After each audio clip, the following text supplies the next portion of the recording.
Hey guys, tonight we're slipping into the hush of pre-dawn Gaza where the wind carries both warmth and warning and a cafe owner you rises like you always do.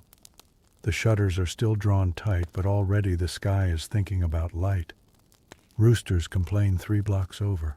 Someone sweeps sand from their porch, and in your hands the familiar weight of a metal kettle warms your fingers.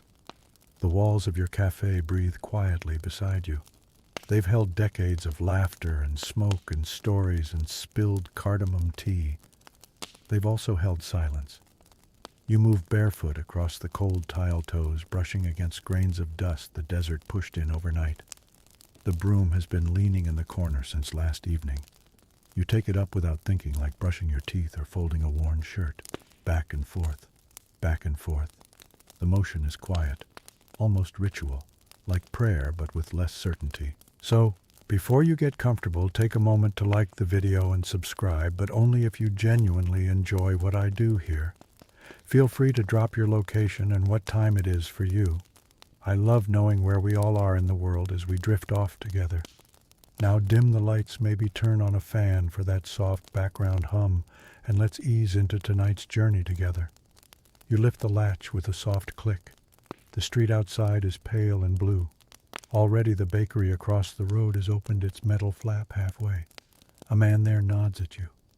You raise 2 fingers in reply, a gesture as ancient as friendship. He'll open fully in 20 minutes. Or not. Depends if the generator behaves. You roll the shutters halfway up. The metal groans just slightly, like an old man getting out of bed. Light slants into the cafe just enough to catch the glint of the brass tray you left on the counter last night. You lift it, tilt it toward the window, and let the rising sun polish it for you. Today will be like yesterday, and probably like tomorrow. You boil water the old way coals, you start yourself kettle blackened and proud. You like this part. The water hisses against the metal, a soft rage. You grind beans by hand, feeling the resistance with each turn. The smell is dark and deep, almost medicinal. Mainstream historical fact. During the First Intifada, 1987-1993, much of Gaza's civil infrastructure was sporadic and unreliable.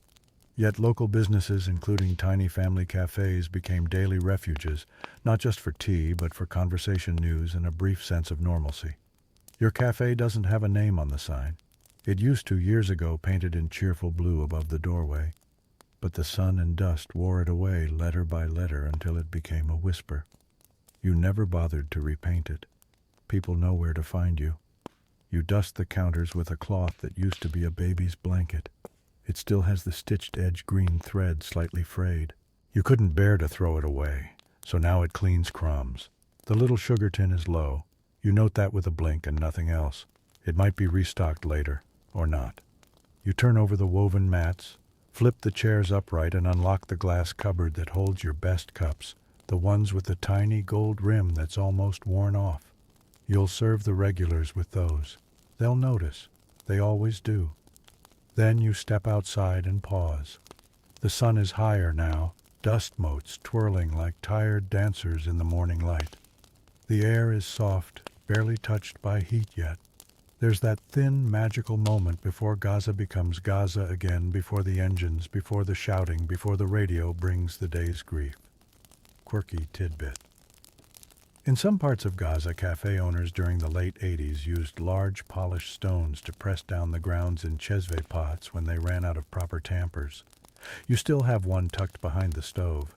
You swear it makes the coffee stronger. Your neighbor passes, shirt half-buttoned, face still damp from wudu. He glances into your cafe with a smile that doesn't reach his eyes. You know that look. Everyone wears it lately. The smile that says, "I'm still here," like it's an act of defiance. You wipe the table nearest the door 3 times, just enough to seem casual.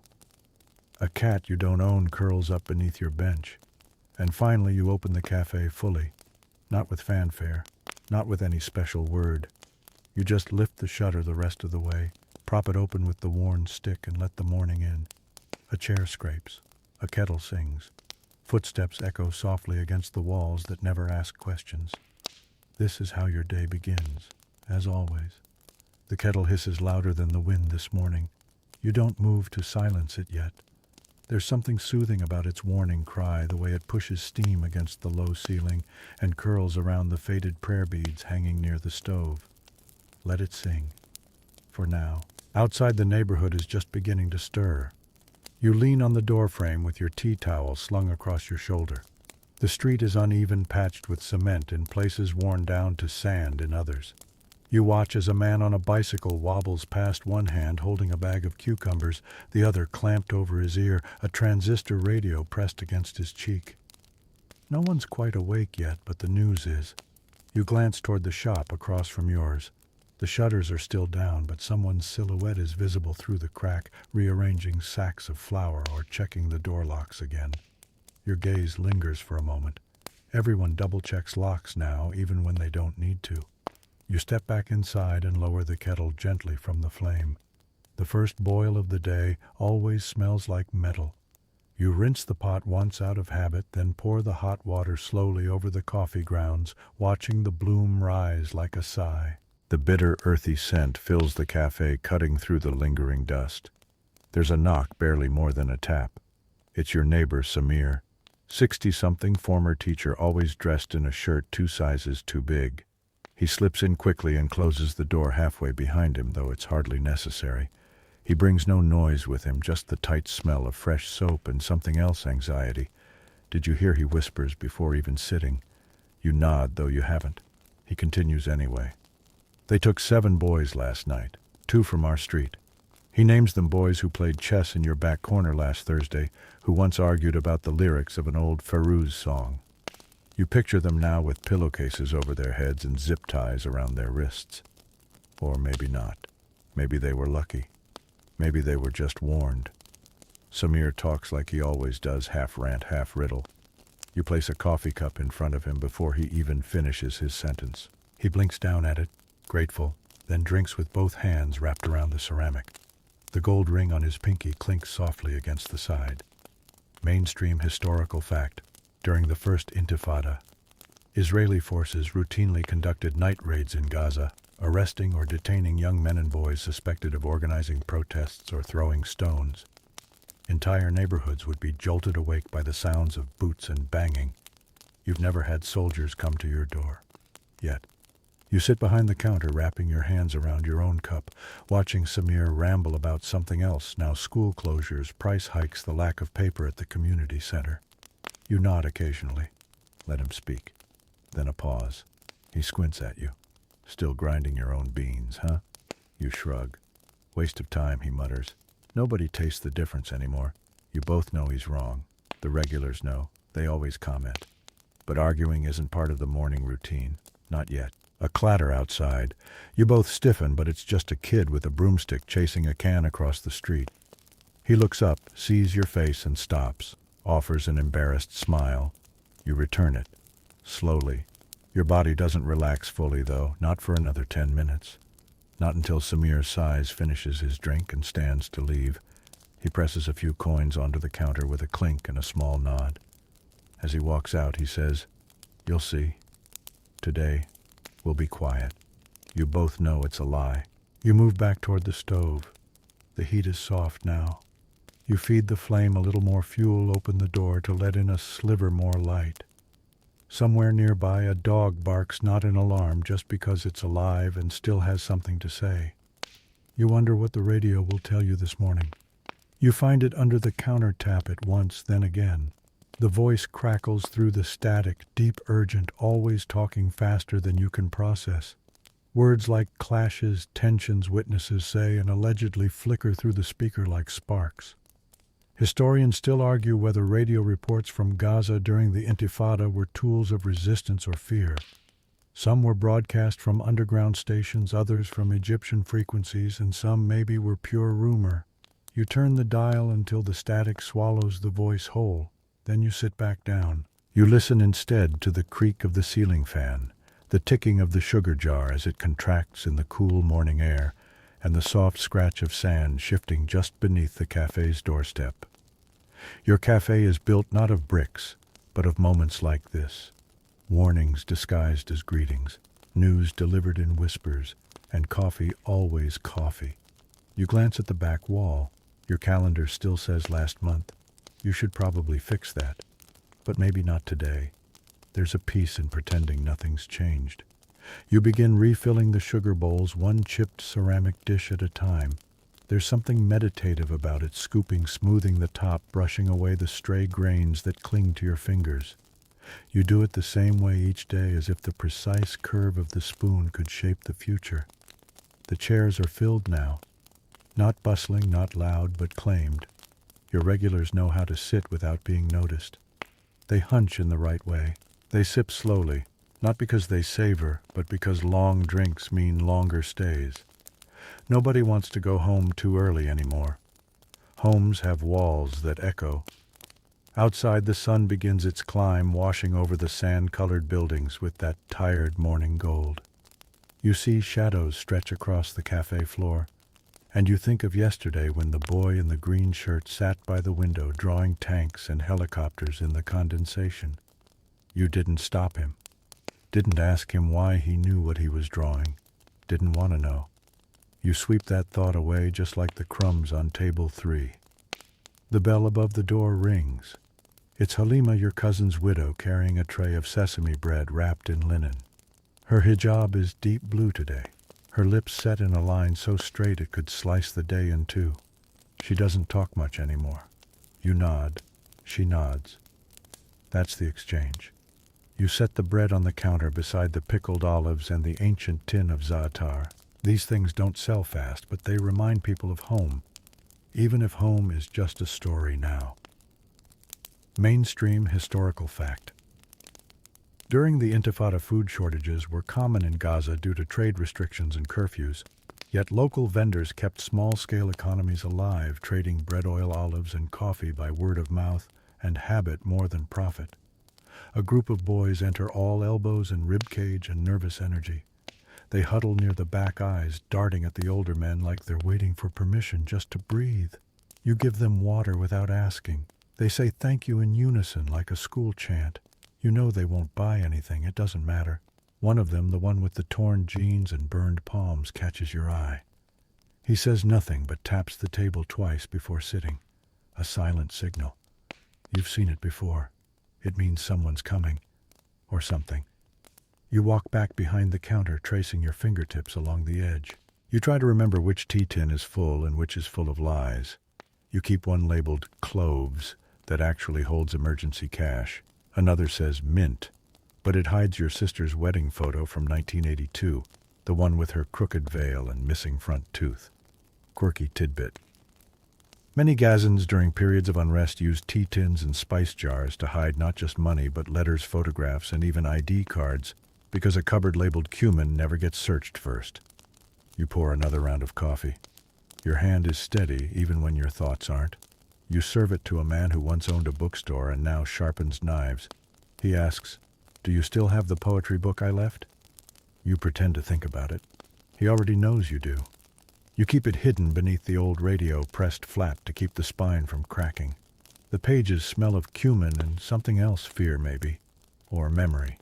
You make no move to retrieve it. Just say, "It's safe." He nods. No one asks for books back anymore. Just confirmation they still exist. The sun shifts, casting stripes of light across the floor like prison bars. You try not to notice. You reach for the small broom to brush under the chairs. The handle is taped in 3 places. Still works fine. The boy in the torn jeans asks quietly if he can play music. You shrug and he pulls a small cracked oud from behind his chair.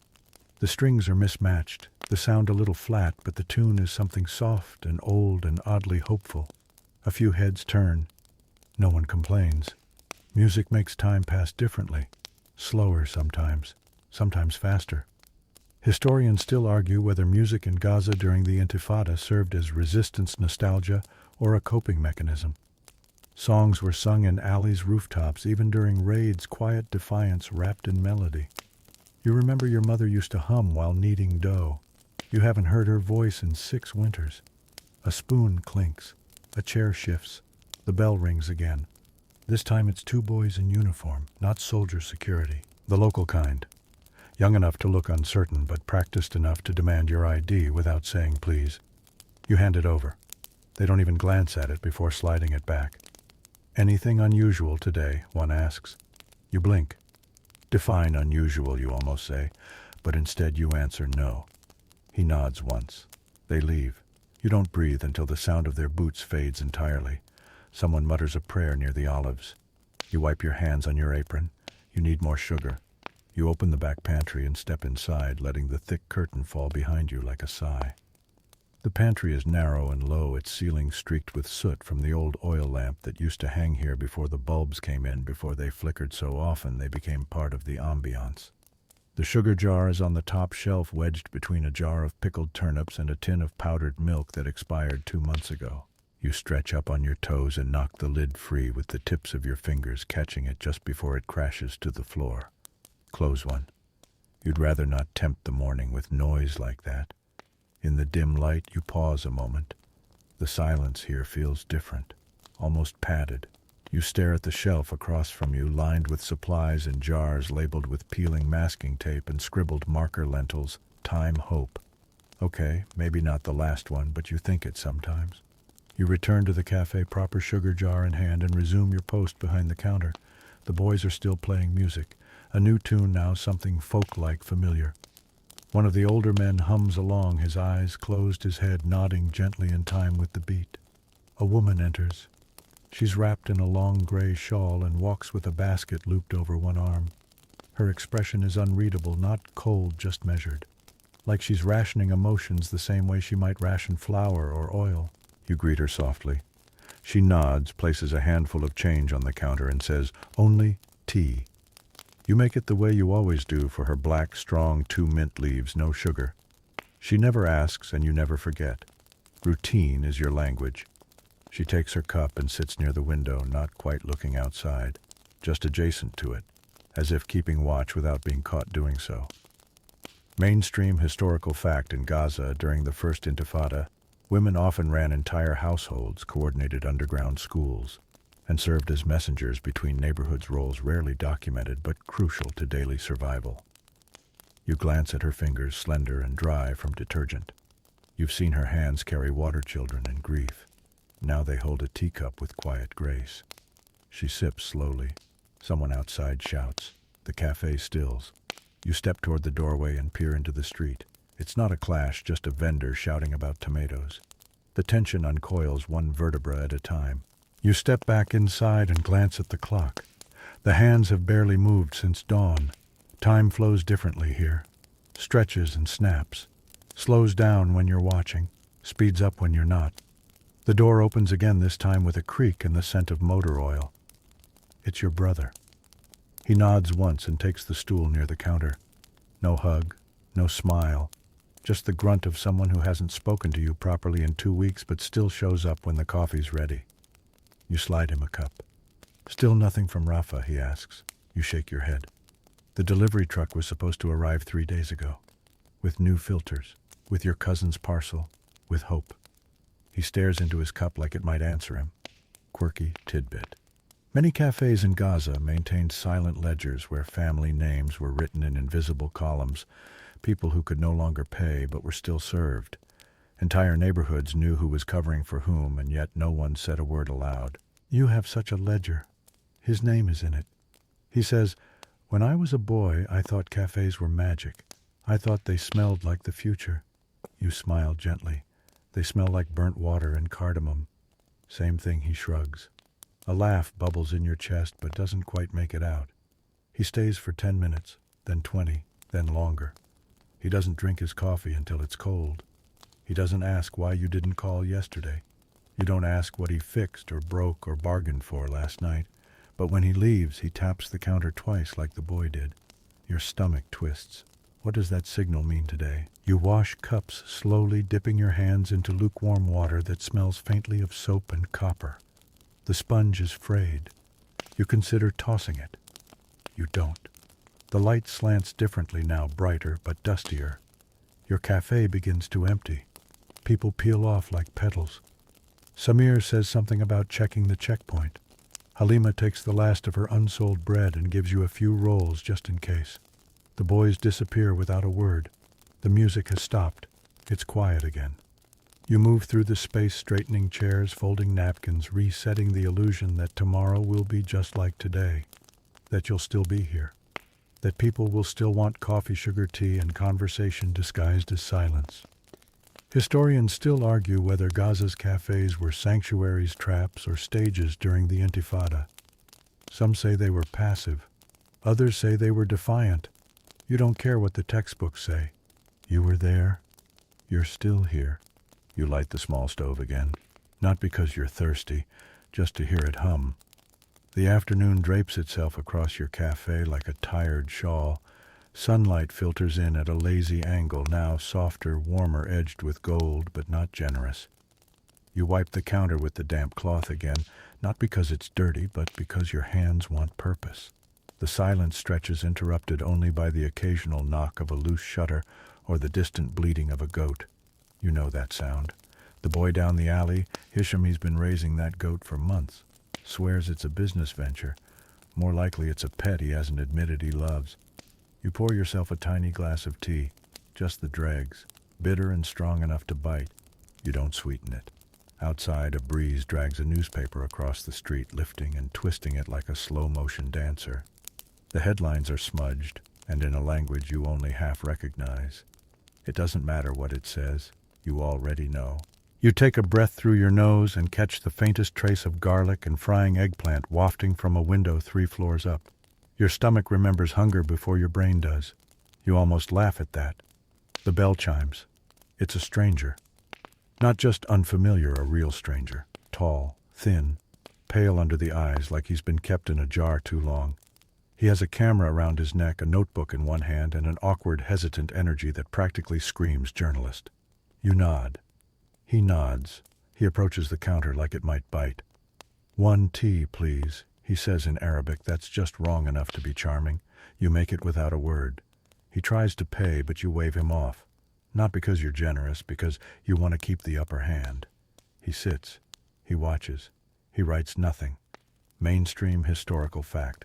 During the Intifada, foreign journalists often filtered into Gaza, sometimes for days, sometimes for hours. Some told real stories. Others didn't. But all of them needed tea. You take your tea and sit 2 tables away, pretending not to watch him watching. He scribbles something and glances up like he's waiting for a reaction. You give him none. After a while he asks, "How long have you run this place?" You shrug. Long enough to know when a question isn't a question. He smiles. The tired kind. Not smug. Not warm. Just worn out.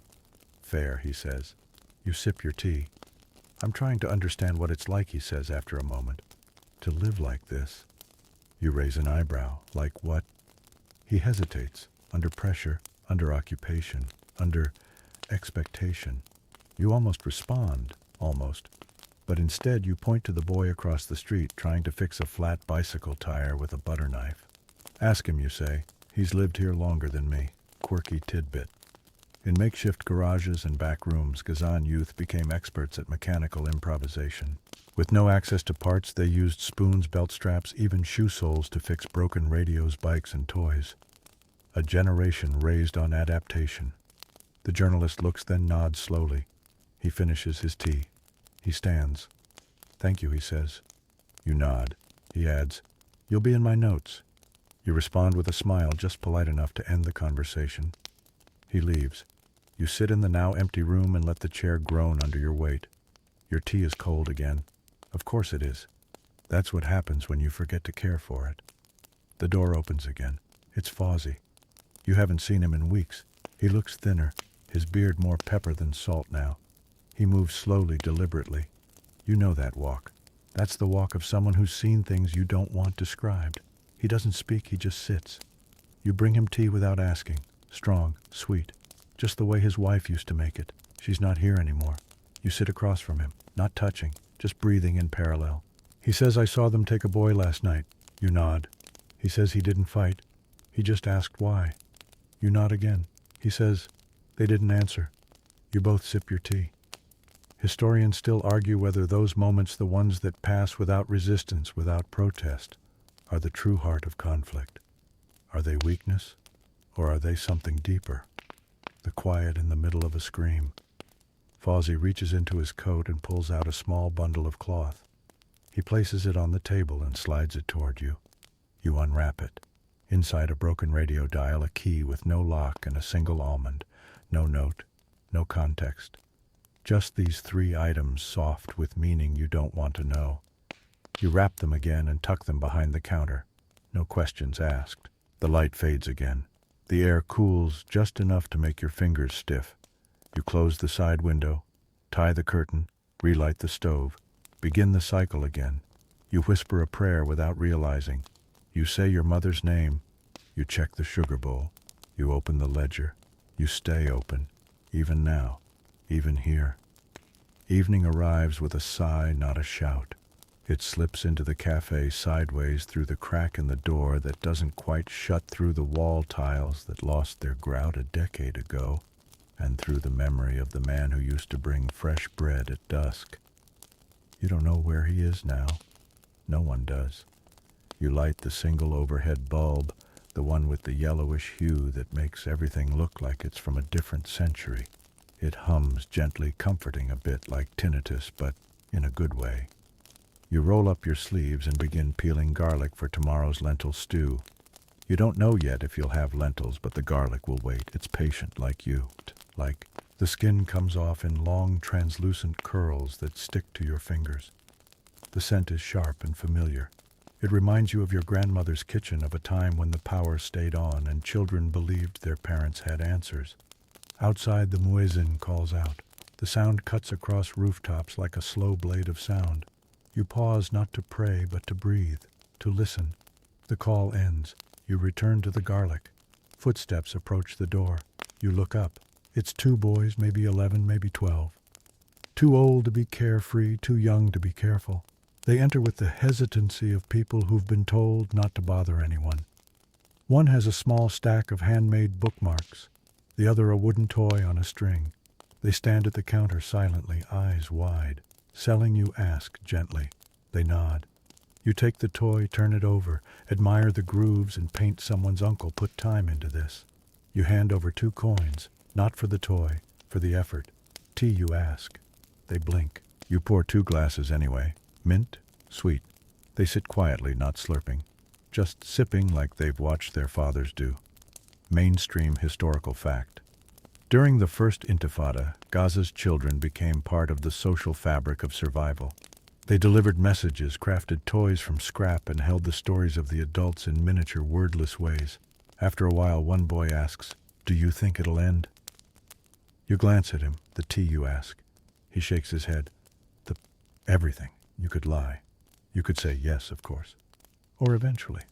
Or that's what hope is for. Instead, you say, "Drink your tea before it gets cold." They nod. They sip. You both understand what wasn't said. Quirky tidbit. Some Gazan children believed that if they folded 1000 paper stars, they'd earn a wish, an idea imported perhaps from a manga comic or a traveling teacher.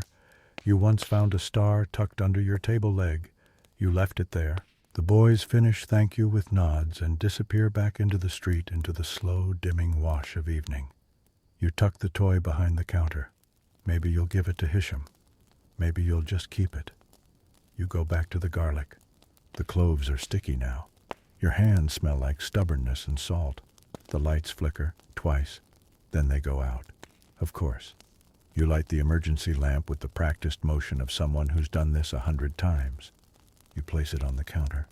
It casts the room in a circle of pale orange that makes everything look a little like a dream you don't want to stay in too long. The door opens. It's Miriam. She's carrying a bundle of herbs and wearing that oversized shawl with the patchwork sleeves. She smells like thyme rosewater and old stories.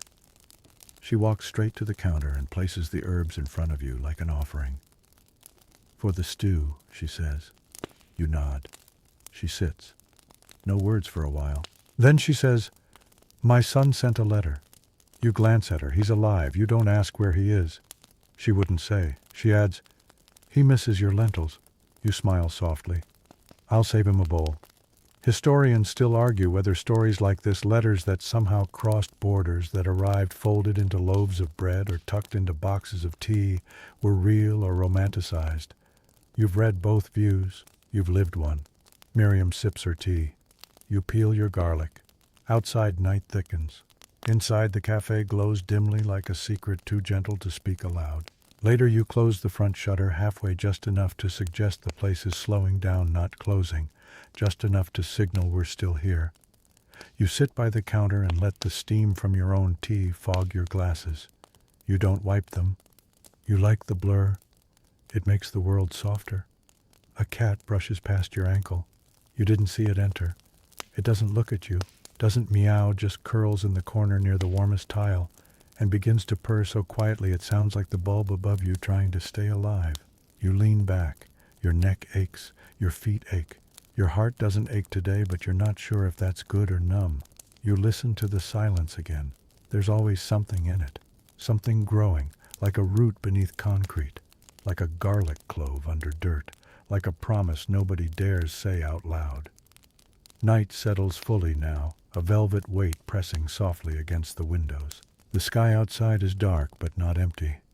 There are no stars.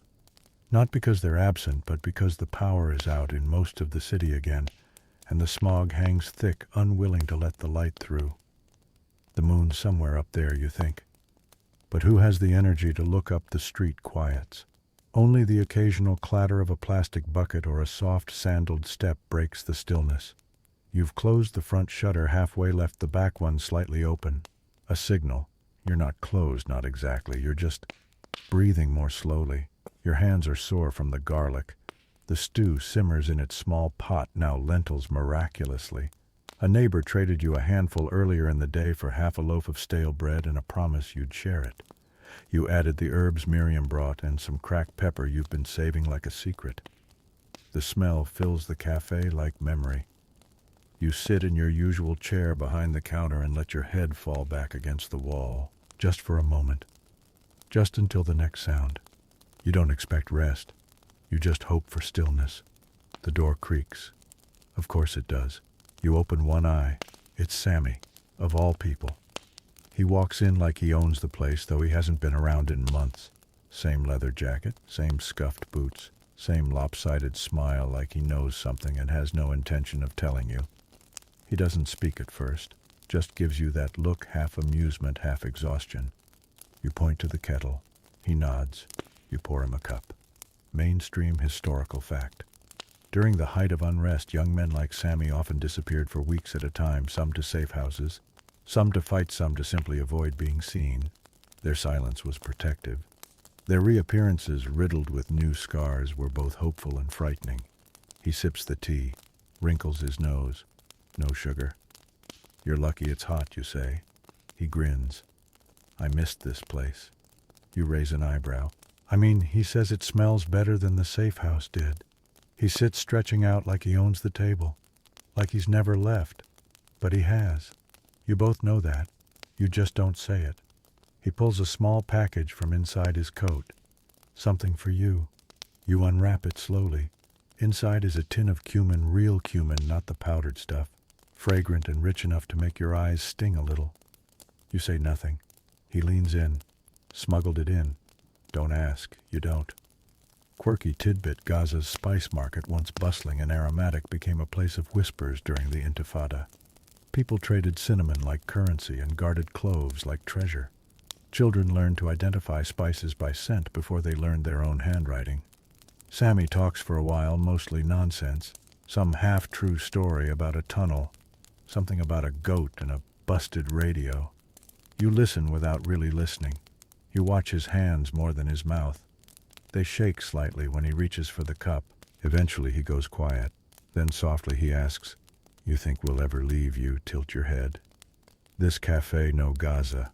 You don't answer right away. Then, maybe. "But we'll carry it with us." He nods like that makes sense. But you're not sure it does. Historians still argue whether identity in exile becomes stronger or more diluted, whether carrying your homeland in your heart is enough to preserve it, or whether it fades with every mile, every language shift, every new street you learn to pronounce. You don't say any of this aloud. You just refill his tea. He stays a little longer, then stands. "Tell Miriam I said hello," he says. You raise an eyebrow again. "She'll know what I mean." He's gone before you can ask. The cumin tin sits on the counter, pulsing with scent and memory. You tuck it in the spice drawer, just in case. Later you check the stove. The stew is perfect. You ladle out 2 bowls, one for you, one for the shadows. You eat slowly, letting the broth fill the cracks in your ribs. The cat stirs but doesn't move. A thud outside makes your spine stiffen, but it passes. Just a door, or a bucket, or a memory. You wash the bowls by hand, slowly letting the water run over your knuckles like forgiveness. You dry them on a towel that smells faintly of thyme.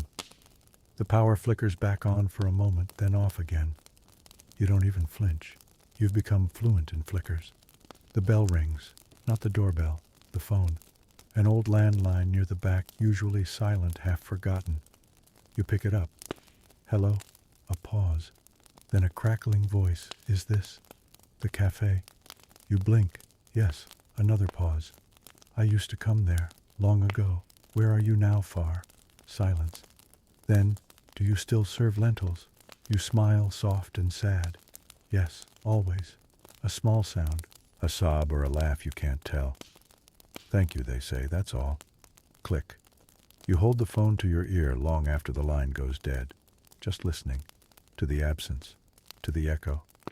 You hang up the phone slowly, like setting down an old photograph, the kind that's already curling at the edges, colors fading into that soft brown-blue fog only time can draw. For a while you just stand there holding the silence like a mug of hot tea, not drinking it, just feeling its shape. Outside, the quiet has changed. It's no longer soft. It's heavier now, like the city's holding its breath.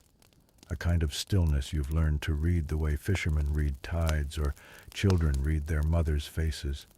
You know what it means. Not danger exactly, but waiting. You flip the sign on the door, not that it matters. Everyone knows by now the cafe never really closes. It just sleeps with one eye open. Back at the counter, you take out your notebook, not the ledger, the other one. The one with pages you never show anyone. Inside, you jot down a single line. Someone remembered the lentils. That's enough for today. Mainstream historical fact. During the First Intifada, even small businesses were watched closely. A cafe could be a haven or a hazard depending on who walked in and who was listening. Some shopkeepers were arrested for what was overheard at a table. Others simply disappeared. You don't write about that, though. Not tonight. You write about the way the cumin tin catches the lamp's light, about the 2 boys with the bookmarks, about how tea tastes when it's shared with someone who knows your silences. You close the notebook. Then a knock. Not the light kind. Not the familiar, hey, it's just me tap. No, this one's cautious, respectful, formal even. You open the door. 2 strangers. One's tall with dusty boots. The other shorter, hands clasped like they're holding something invisible. They nod. You nod back. They ask for water. You bring tea. They sit. They don't speak for a while. You recognize that look, the kind worn by people in transit, even if their feet haven't moved for days. They smell like smoke and diesel. You know better than to ask where they came from. Instead you say, "You can rest here." They don't answer, but their shoulders drop a fraction. You light another candle. The room glows softer now, like it's listening. Quirky tidbit. In many Gazan cafes, it was considered rude to ask questions after sundown. You could sit for hours, speak nothing, and still be considered a good guest. Words weren't currency at night. They were luxuries. The taller one finally speaks. You, the owner. You nod. Your father used to run this place. You nod again, slower this time. I came here once, a long time ago, with my uncle. He used to say your father brewed the strongest tea in Gaza. You smile a little. He probably boiled it too long. The man laughs quietly. The other one hasn't spoken at all. You slide a bowl of stew in their direction. It disappears between them like magic. They eat slowly, gratefully, like people who haven't had something warm in days, maybe weeks. Historians still argue whether feeding a stranger in wartime was hospitality or risk, whether sharing a meal made you brave or foolish. You've never cared for the distinction. Hunger is hunger. It doesn't ask what side you're on. You pour more tea. They leave a coin on the table, not enough for the food, but more than they probably should have spent. You don't touch it. Not yet. They rise, nod, and vanish into the night. You add another line to the notebook. 2 ghosts with tea-stained fingers. Later, just before you lock up for real, you sweep the floor. Not because it needs it, but because your body needs the motion. You move the chairs. You brush crumbs into little graves. The cat follows you, purring like it knows a secret.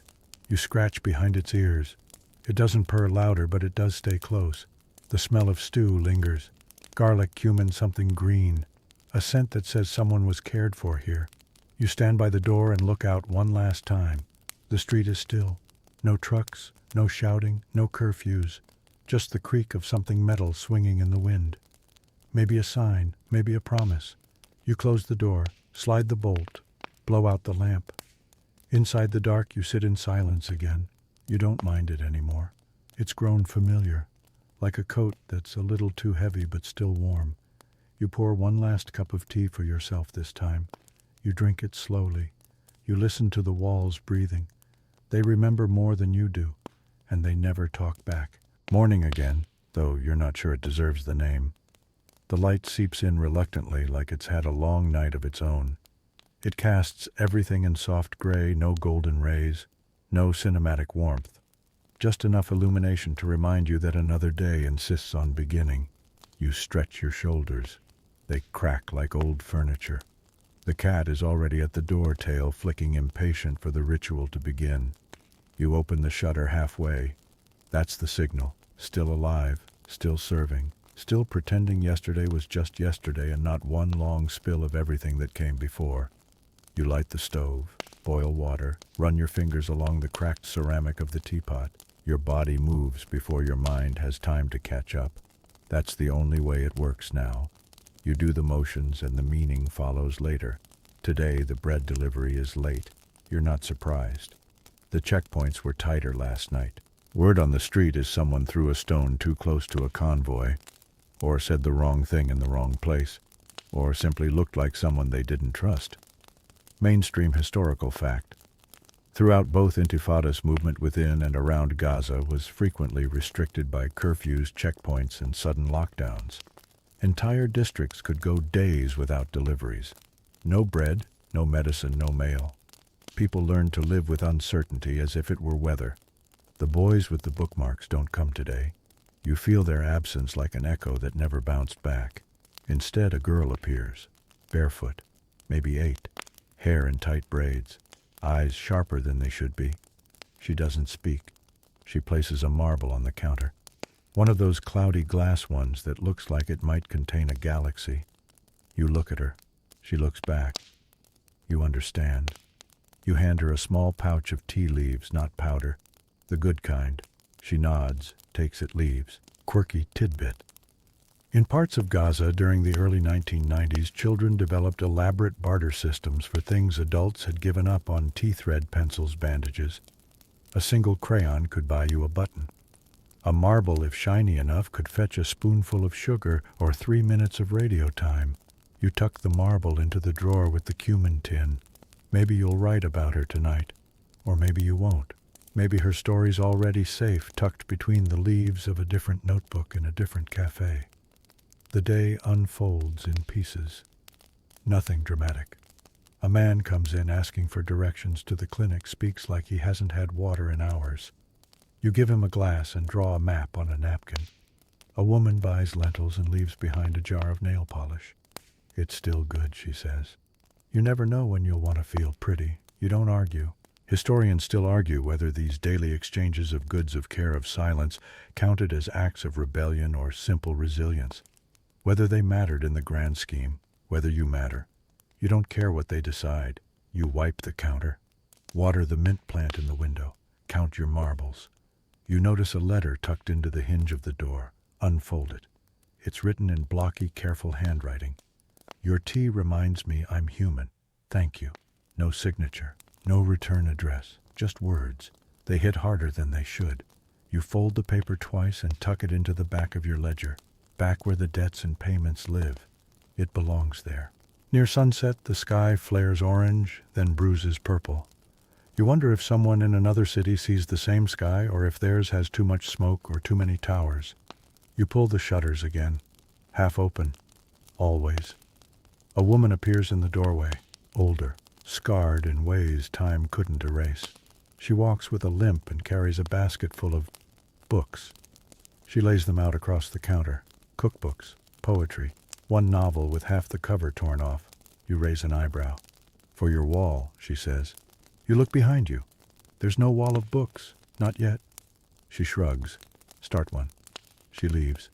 You stare at the books. Pick one up. The pages smell like jasmine and dust. You read the first line aloud. Your voice sounds strange, like it belongs to someone who once spoke at dinner tables. You shelve it behind the tea tins. It fits. You serve one last customer, a tired man with oil-stained hands who pays with a button, a smile, and a whispered joke you don't quite catch. You laugh anyway, because why not? You lock the door later than usual. You light a candle.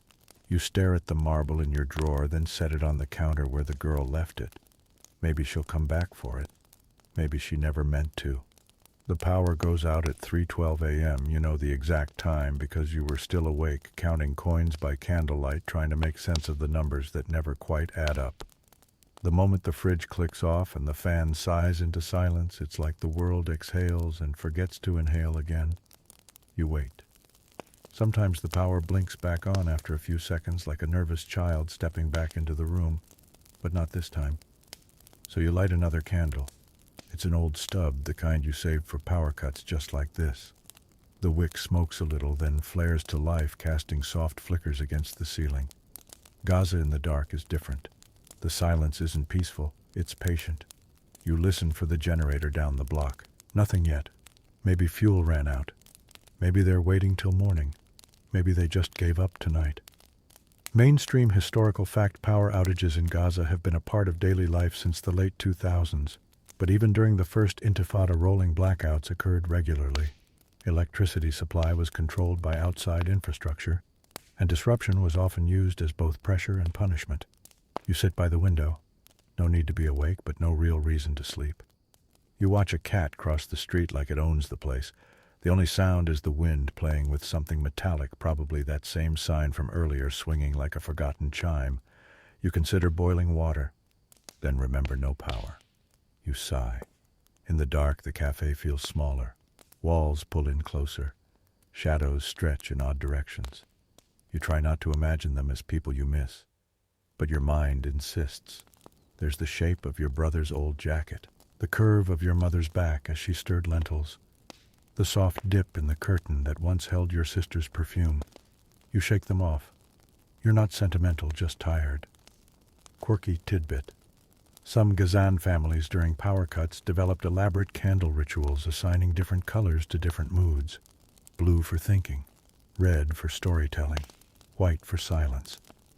It gave the dark a sense of structure, a rhythm, a way to pass time with dignity. You reach into the drawer, take out the letter from yesterday, read it again. Your tea reminds me I'm human. You wonder how many things still do that. Not just tea, a joke, a pair of clean socks, the feel of sunlight on the face before the shutters go down. You hear a knock. Not the bell, just knuckles soft against the doorframe. You hesitate. Then open. It's the girl again. This time she's carrying a spoon. Just a spoon. You blink. She holds it up like an offering, then points to the marble still sitting on the counter. You understand immediately. It was never payment. It was a loan, a trade. You hand it back. She smiles barely, then wordlessly scoops a bit of sugar from your tin and pours it into a crumpled paper pouch. Gone again. Historians still argue whether children during the Intifadas were victims, witnesses, or participants. But anyone who lived through it will tell you they were survivors first. You sit back down. The candle's burned low now. You stare at the flame until it starts to blur. You think of all the things this cafe has been. A shelter, a whispering post, a prayer room, a tiny battlefield where sugar tea and poetry hold the line, and somehow still a business. You run your hand over the wood of the counter. The grains feel like braille telling stories only your palm can read. You wonder if one day someone else will sit here, another generation, another life, touch this same wood and feel the same hum beneath their skin. Maybe they'll find the cumin tin. Maybe they'll wonder about the girl and her spoon. You hope they don't forget to light candles. You hope they know what the white ones mean. You finally stand, blow out the last flame, and in the dark the silence sits beside you, not heavy this time, but familiar, like a cat on your lap, content just to be near. The morning sun limps in, embarrassed by its own lateness. You open one eye, then the other, not sure if the day has earned the right to start yet. It hasn't, but it insists, so you stretch, sit up and pull back the curtain just enough to peek outside. Still there. The same cracked sidewalk, the same wire swinging overhead, the same neighborhood cat making his third attempt to court the neighbor's fierce tabby. Everything looks normal, which of course means something probably isn't. You unlock the door and drag the shutter halfway up. The rhythm is automatic now. Shutter kettle, wash the cups, check the lentils, shake the dust off yesterday. Mainstream historical fact in Gaza. During both intifadas, the appearance of routine was itself a quiet defiance. When curfews lifted even for an hour, shopkeepers rushed to open not just for business but for dignity. The act of offering tea bread or a clean table was an assertion we are still here. You sweep before there's dust. Wipe the counter before a single footprint appears. There's something soothing in doing things preemptively, like you're daring the day to mess it up. Your first customer is an old man with a limp and a frown that might be permanent. He's brought you a gift wrapped in newspaper. You open it. It's a screwdriver, used, slightly bent, clearly loved. He points to your rickety chair in the corner. You've been leaning on the wrong leg. He grunts. Then he leaves without ordering a thing. You take the hint. The chair gets fixed within an hour, a small, silent victory. Your second guest is a pair of teen boys arguing over who's better, Farouz or Kulthum. You don't even chime in. You just serve them tea, set the record player to something instrumental, and watch them try to argue in whispers. You don't know if they'll grow up to be singers or soldiers. You hope for the former, or at least poets. Quirky tidbit. During intense periods of occupation, music, especially from Lebanese or Egyptian legends, was considered both escapism and resistance. Gazans blasted love songs louder than gunfire, sang lullabies over loudspeakers, and used lyrics in graffiti to protest without saying a word. You catch one of the boys tracing something into the condensation on his glass. Just a name, or half of one. Then he wipes it away before his friend sees. You pretend not to notice. By late morning, the cafe smells of cinnamon and something savory. You didn't plan to cook today, but somehow the spoon found your hand before the idea reached your head. Lentils again. Always lentils. A woman stops at the door, clutching a folded white cloth. Her eyes dart left and right. You nod. She steps in. She doesn't sit, just unfolds the cloth carefully. Inside a pair of shoes. Small, brown, worn but polished. "Can I leave these here?" she asks. You nod. She doesn't explain. You don't ask. You wrap them gently in another cloth and place them behind the counter. Some people leave money, others leave things harder to carry. Historians still argue whether the preservation of ordinary objects, baby shoes, teaspoons, recipe cards, constitutes resistance. Whether the act of remembering, of not letting things dissolve into nothingness, is an act of war or worship. You think it's both. The bread finally arrives. 2 hours late. Cold. You accept it anyway, and thank the delivery boy like he's just brought you a birthday cake. Because you know he was stopped twice on the way, and frisked, and forced to prove the dough was dough. You give him extra tea. He grins like it's gold. Afternoon. You spend it rearranging the bookshelf you didn't mean to start. The poetry sits next to the cookbooks. Someone will raise an eyebrow one day, but for now it feels right. Some dishes are love letters. Some poems taste like onions and regret. The girl with the spoon doesn't come back. Instead, a young man in a white shirt, way too white for Gaza, walks in and orders water. That's it, just water. You serve it. He drinks it in 3 sips and stares at the bookshelf. He finally says, "I used to read here, before." You nod slowly. He doesn't explain what before means. You don't ask. He points to a book and asks, "Can I take this?" You nod again. He doesn't take it. He just wants to know he could, and that's enough. Late afternoon drapes itself across the cafe like an old shawl worn soft and full of tiny holes that let the light sneak through. You settle into the mended chair, the one the old man all but insisted you fix. It no longer leans like it's ashamed of its age, and somehow you sit a little straighter too. Today is warm but not unkind. The sort of heat that coaxes smells from the earth and coals, makes your tea taste stronger and your bread just a touch more honest. A neighbor passes by and waves. You wave back. No one needs to say anything. You've already had a conversation. Mainstream historical fact. During both intifadas, communication across Gaza relied heavily on nonverbal cues, hand signals, shutter positions, the color of laundry. When speech could get you arrested, people learned to speak with gestures. A raised eyebrow meant curfew. A shut door meant stay safe. A loaf of bread left on a stoop could mean someone inside needed help.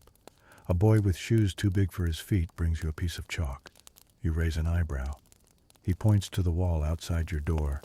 You shrug. He starts to draw. A house, a roof, 3 stick figures with enormous heads. One of them holds a spoon. You realize it's your cafe, or rather his idea of it. You leave the boy to his mural and serve a woman who orders tea and sits facing the wall. Her scarf is wrapped twice as if she's protecting something. Her hands never stop moving, tapping, twisting, folding. When she leaves, there's a paper crane on the table. You pick it up and place it by the register. Maybe it'll keep watch. Quirky tidbit. Paper folding, simple origami, was quietly taught in Gaza schools during shortages. It required no language, no batteries, no explanations, just hands and imagination. Paper cranes in particular became a subtle symbol of hope.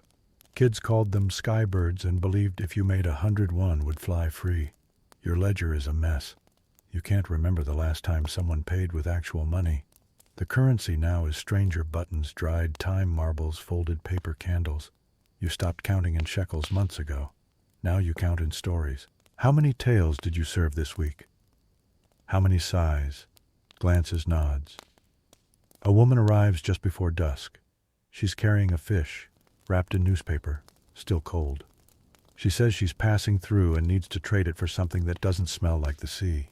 You give her a packet of cinnamon and a pair of sandals that haven't moved from your shelf in months. She leaves smiling.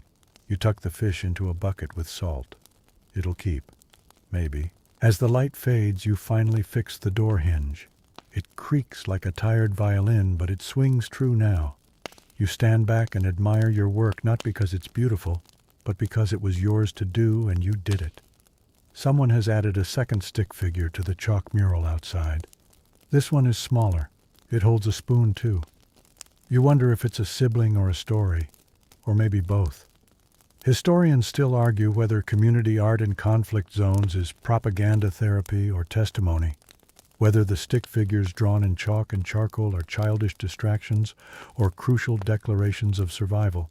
You don't care what they argue.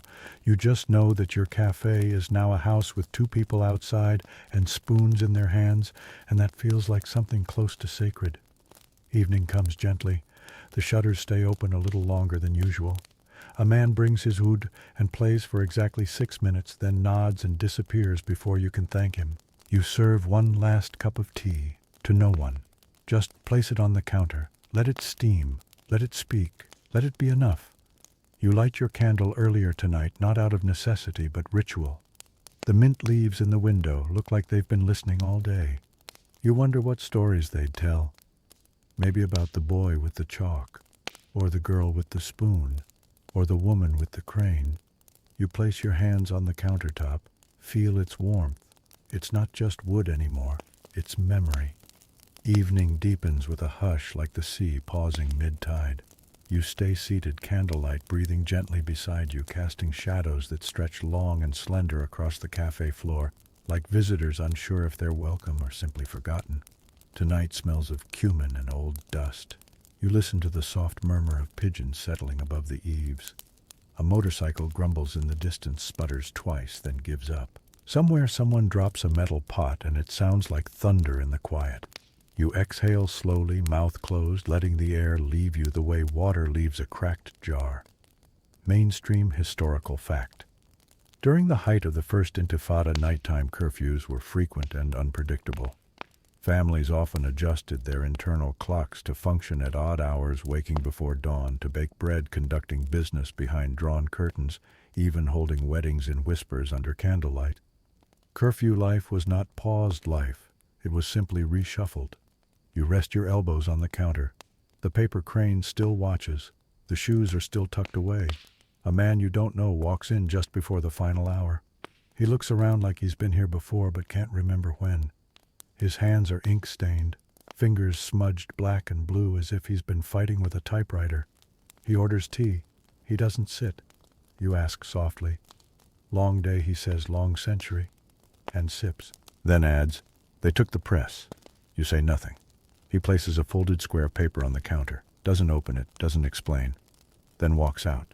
You leave the paper there unopened. Not everything needs to be read to be understood. Quirky tidbit. Some underground publications in Gaza were printed on onion skin paper to avoid detection, so thin they could be hidden inside pita bread or sewn into clothing. Sometimes the message wasn't even words, but symbols, dots, broken lines, torn corners. A language beyond language. You hear something shift behind you.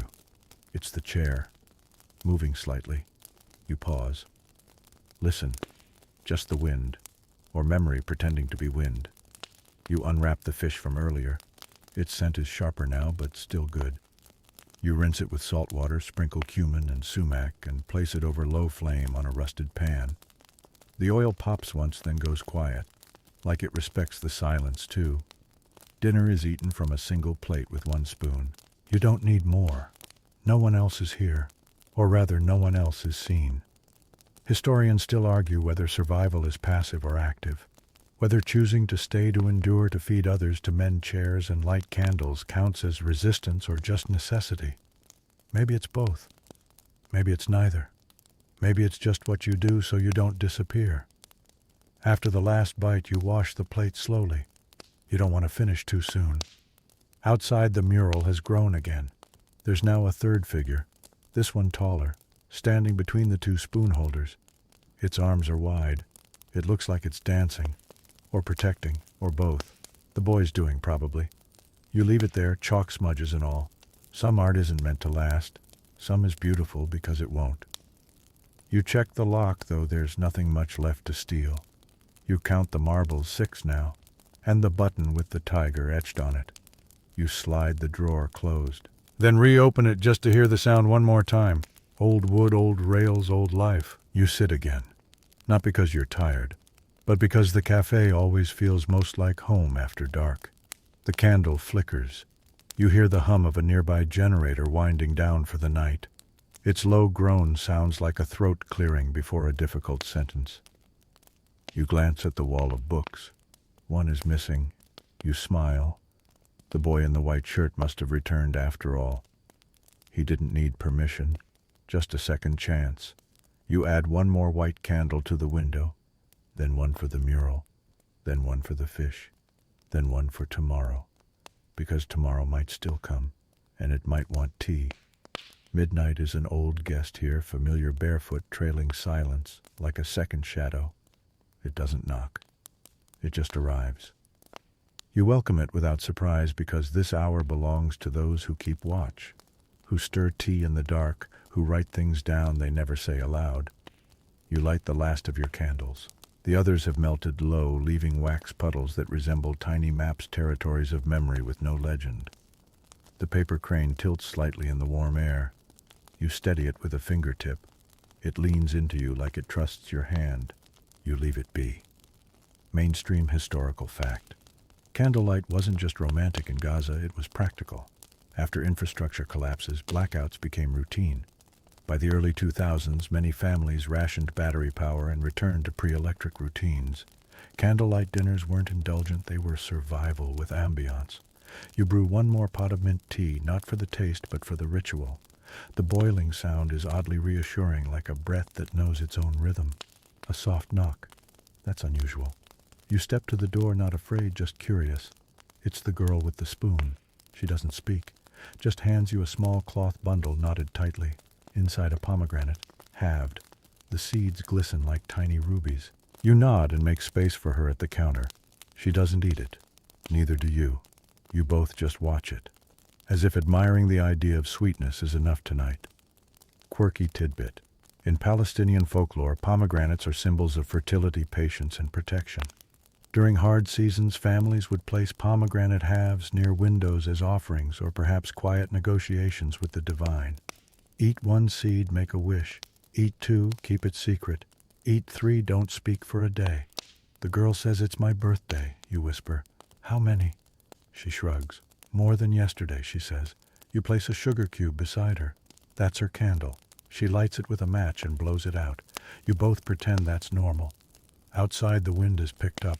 It rattles the shutter like it's reminding you who's really in charge. But inside, the cafe remains warm, still, a kind of floating sanctuary.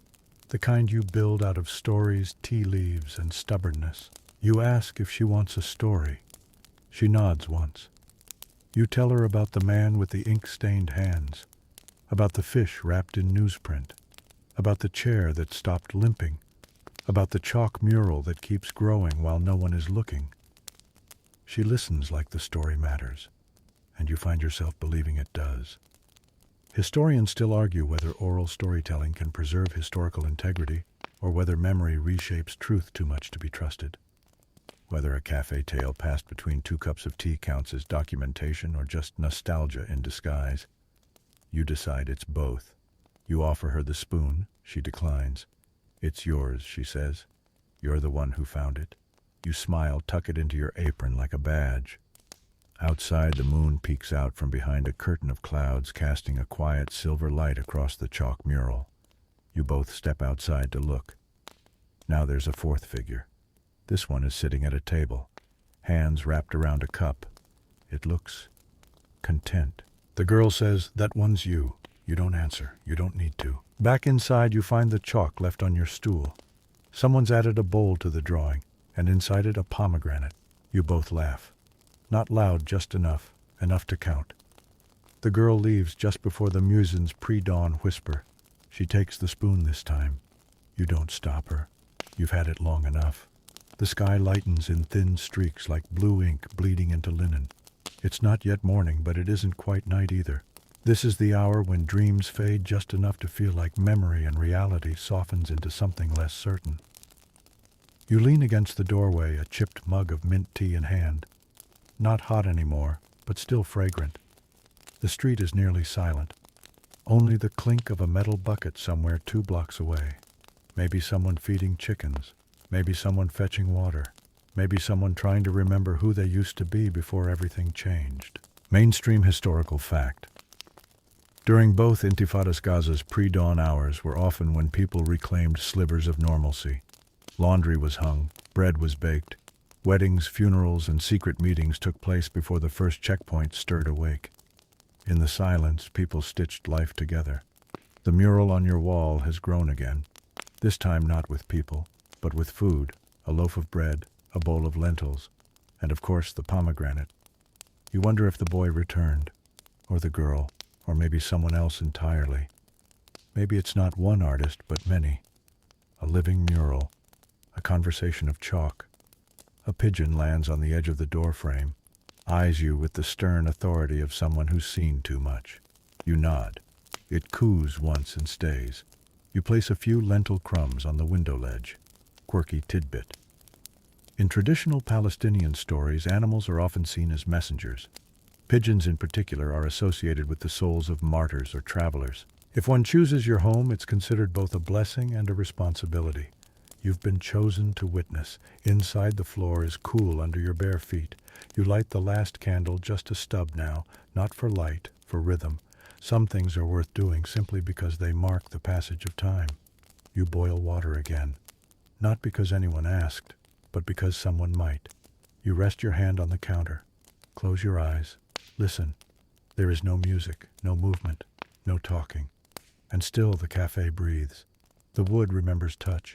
The cups remember names. Even the broken table leg has a story. You run a cloth over the teapot, slow and careful.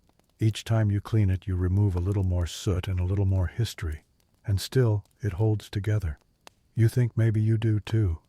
Historians still argue whether resilience is admirable or romanticized, whether surviving under pressure is noble or just what people do when they're left no other option, whether cafes like yours were resistance, resignation, or routine.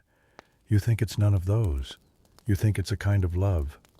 Someone taps gently on the counter. You open your eyes. It's the man with the ink-stained hands. He looks tired in a way that goes deeper than sleep. You pour him tea. He sets down a bundle this time, not paper but cloth, unfolds it slowly.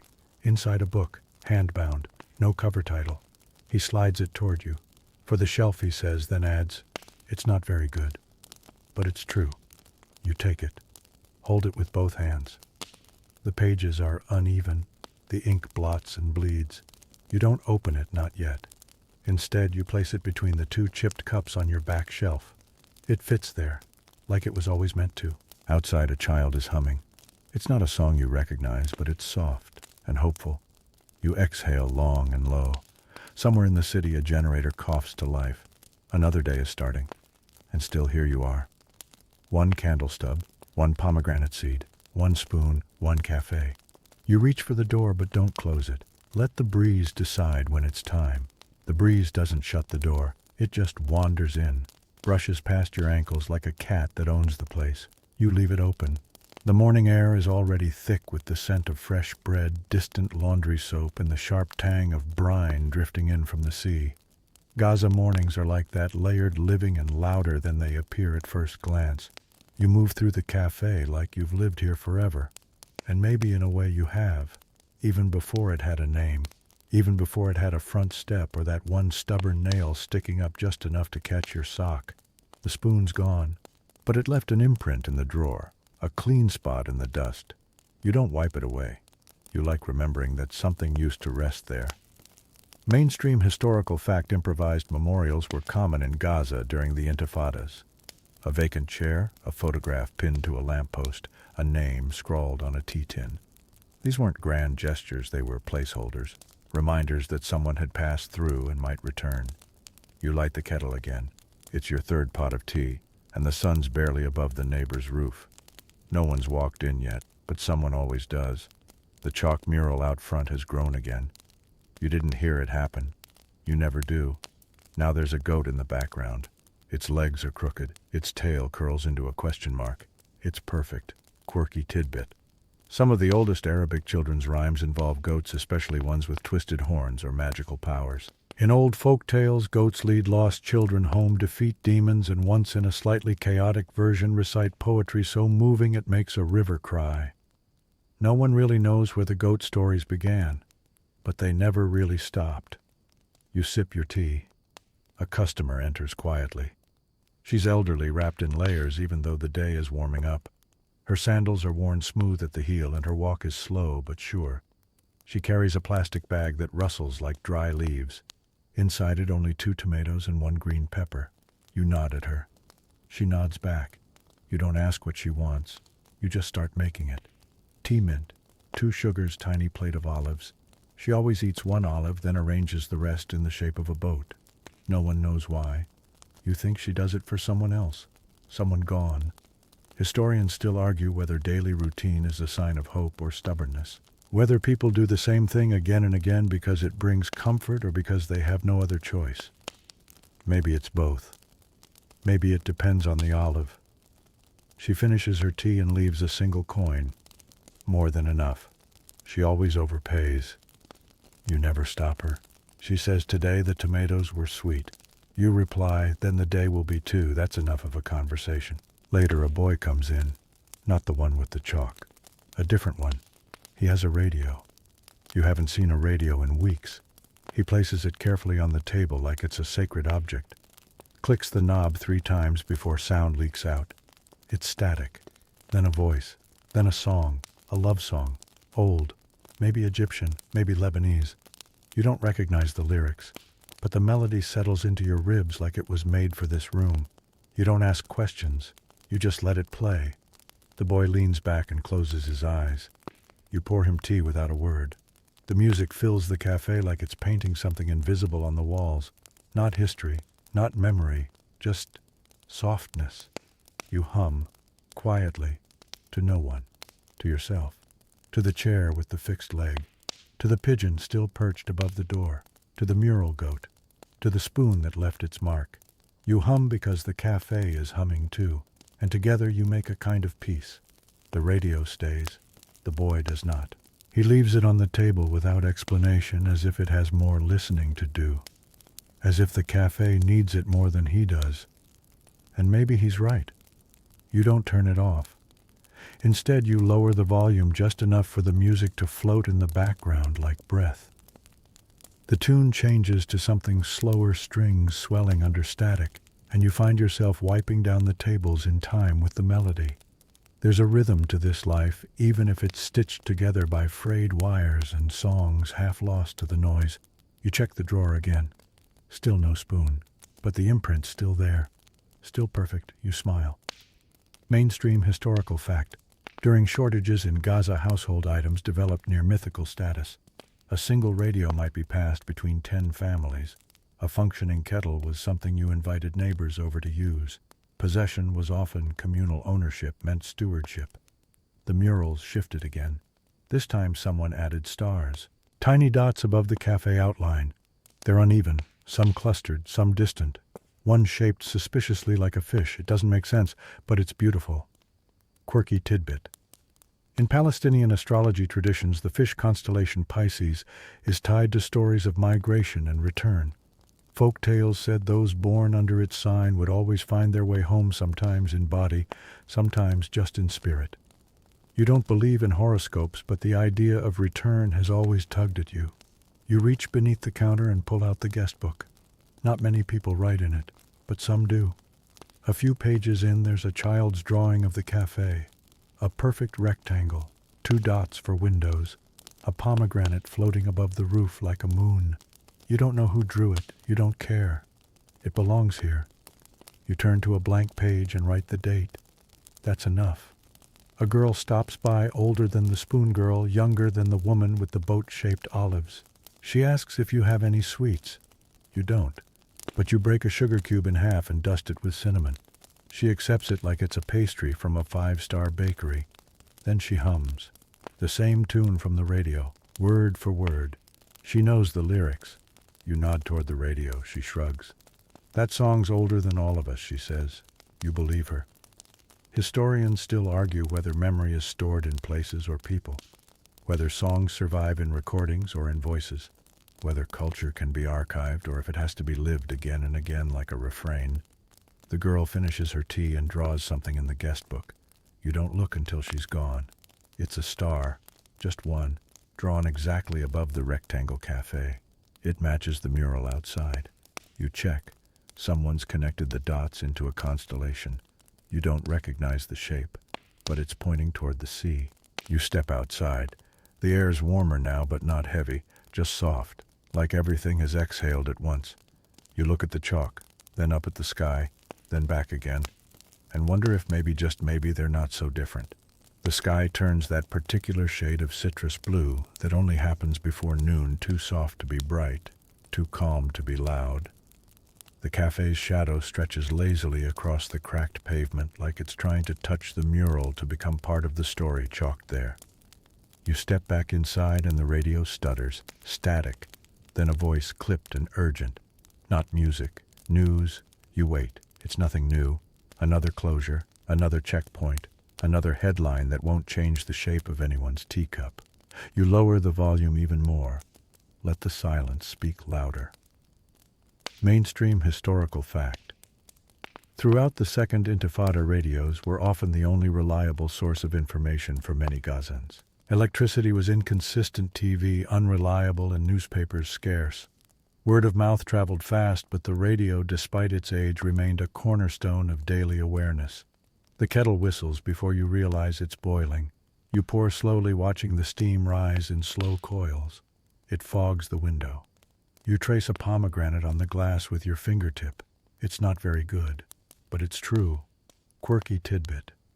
In some Levantine folklore, drawing protective symbols in steam or fog was a way to keep evil spirits from entering through the windows. Pomegranates with their many seeds symbolized both fertility and protection. One seed for every blessing, or for every grief. You leave the drawing, let it fade. Someone arrives with a bag of books, old ones, spines, cracked pages stained, mostly in Arabic, a few in French, one with a cover missing its title erased by time or tea. He sets them gently on the back table. Borrowed, he says. Then, maybe someone else needs them now. You nod. He nods. That's the whole transaction. Historians still argue whether places like your cafe functioned more as libraries or refuges, whether people came for the tea or for the pages left behind, whether stories ever truly belong to anyone or if they just pass through us like wind through curtains. You shelve the books, one by one. Each takes its place like it's always belonged. One of them smells like cinnamon, another like seaweed. You don't question it. A boy enters with nothing in his hands. He looks around and says, "The goat is gone." You blink, rush outside. The mural has indeed changed. The goat has vanished. In its place, a new figure. A woman kneeling, pouring tea into 2 cups. The second cup is empty. The boy shrugs. She poured it for the goat. You don't ask how he knows. Some knowledge just arrives uninvited but welcome. You return inside and pour 2 cups. Set one at the farthest table. Leave it untouched, not as an offering, just in case. The candle stub finally burns out. No wax left. Only the tiny circle of soot where it stood. You don't replace it. Let the darkness come when it does. The pigeon flutters down, pecks once at the floor, looks up, and leaves. Just like that. No drama, no symbolism. Just wings on air and gone. And still you feel something shift, like the end of a song you didn't know was playing. Evening creeps in on the soles of people's feet. Not with fanfare, not with a bell, but with that subtle hush that settles over rooms when the light begins to tilt a certain way. It's not dark yet, but it's leaning there, waiting, watching. You light the lantern. It gives off more shadow than glow, but it's enough. Its flame flickers against the tin walls like memory, uneven, unsteady, but persistent. The kind of light that remembers faces. Tonight you leave the front door wide open. The mural welcomes whatever breeze dares enter, now speckled with chalk dust, trailing down like soft snowfall.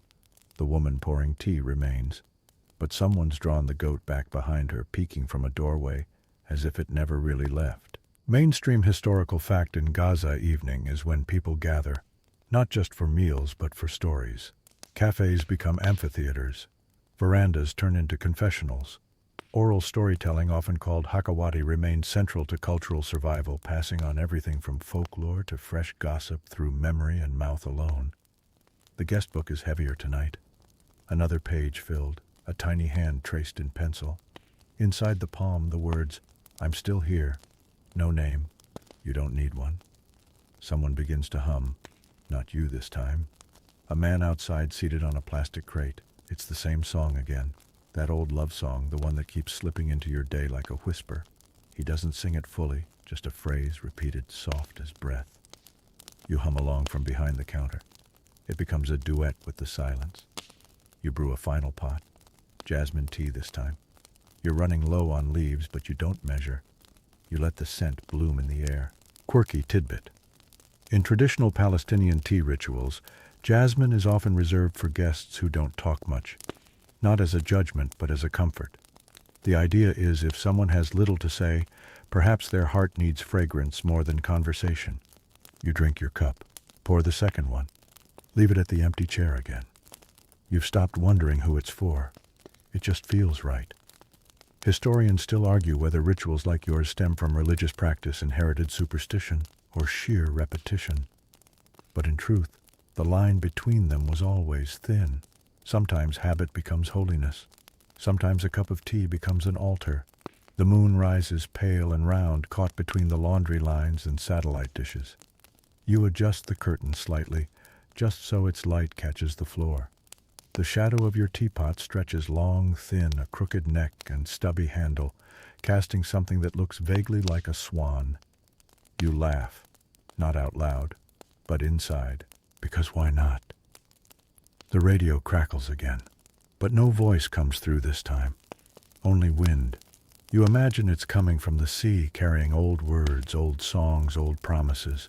The mural glows under moonlight. Someone has outlined the chalk woman in white. She looks like she's glowing, Or maybe she always was. You step outside and breathe deep. The street is quiet. Just the click of someone's sandals vanishing around the corner. A child's giggle in the distance. The distant bark of a dog who has clearly overestimated its importance. The kind of sounds that lull you rather than jolt you. You return inside. Stack the cups. Rinse the spoons, yes, even the imaginary one. Wipe the tables, even the one with the guest tea. You don't throw it away. Just sip the last of it. Out of respect, out of habit. Out of something between those two. The lantern dims again. You let it. Everything fades slower here. Even endings. You don't lock the cafe tonight. There's no key anyway. Just a rusted latch and the hope that the wind stays gentle. You sweep the floor for the last time, not because it's dirty, but because sweeping is the final breath of the day. Like smoothing sheets before sleep. Like tucking in a child who's already dreaming. The guest book lies open on the counter. No new entries. But you trace over the "I'm still here again." You say it softly under your breath. Just once. Not to anyone in particular, just to the walls, to the teacups, to the ghosts, to yourself. The mural outside has grown, not larger, just fuller. The chalk lines are fading, smudged by fingers, by air, by time. But the story remains. You can see the outline of a woman pouring tea, a goat, a boy with a radio, a constellation shaped like a spoon, and now new additions, a boat, a kite, a loaf of bread breaking in half. Mainstream historical fact. Chalk murals like this existed during both intifadas, often created by children using school supplies. They served as both protest and play documentation and daydream. Many were erased, but some remained beneath paint behind fences in memory. You stand in the doorway, breathe in the jasmine, and just listen. A door creaks 2 buildings down. Someone coughs on a rooftop. An old cart squeaks over gravel. The rhythm of life when life doesn't know it's being watched. You sit at the back table, the one with the uneven leg, and finally open the book the ink-fingered man left. The handwriting is awful, but the words are clear. A story about a cafe owner who kept pouring tea even when no one came. A story about a mural that kept changing. A story about a spoon that never returned. You smile. Of course. Quirky tidbit. There's an old Palestinian superstition that if a spoon goes missing, it's because someone needed it more than you. The polite response is not to search for it, but to wish it well. You raise your cup to the spoon, to the mural, to the people who never gave their names. Historians still argue whether cafes were political spaces or emotional ones, whether silence in wartime is survival or surrender, whether small acts like drawing a star or humming a tune or leaving a cup untouched matter in the end. You don't argue. You just light one last match. Watch the flame flicker against the walls. It smells like cinnamon and old paper and something that might be hope. You close the guest book gently, not because the story's over, but because it's time to sleep. And now, dear one, as we step away from the soft clink of teacups and the fading outline of that chalk mural, allow your breath to follow the rhythm of the night. Let it slow. Let it stretch. The cafe remains behind us, still warm, still waiting, tucked gently in the arms of a quiet street, where even the pigeons sleep with one eye open. Your hands, no longer wrapped around a cup, may curl softly beneath your pillow now. Your eyes, which followed the dim glow of a lantern flickering over time-worn wood, may grow heavier, heavier still. You've listened closely, to the boy with the radio, to the goat that came and went, to the tea poured for someone unseen, to the chalk drawings that changed without warning. It's okay now. You don't need to remember every detail, just the feeling, the peace in the small things, the way quiet acts can be louder than any siren. There is safety here in the space between stories and sleep. Inhale gently, exhale slowly. You're not the cafe owner anymore. You're not even you for now. You're simply someone floating, held, carried. And just like that final pomegranate seed rolling off the edge of the counter and vanishing into shadow, you too can let go. Let the silence take over. Let the night keep watch. Good night.